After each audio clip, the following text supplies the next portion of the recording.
இது மூலமாக ஒரு குழந்தைகிட்ட ஒரு நல்ல விஷயம் நம்ம பார்க்குறோன்னு வச்சுக்கோங்களேன், அதுக்கு யார் காரணம்? நம்ம தான் காரணம். அது ஒரு பேரண்ட்டாக சொல்கிறேன், பெரியவங்களா சொல்கிறேன்.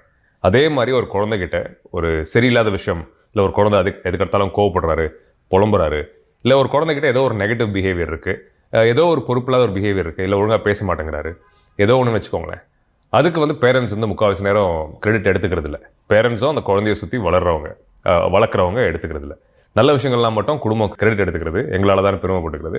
இப்படி ஏதாவது ஒரு விஷயம் அந்த குழந்தை சரியாக பண்ணலைன்னா சுற்றி இருக்கவங்களையோ அந்த குழந்தையோட நண்பர்களையோ, இது வந்து நான் 3 வயசுலேருந்து 15 வயசு வரைக்கும் நான் சொல்வேன், என் 18 வயசு வரைக்கும் நான் சொல்லுவேன்.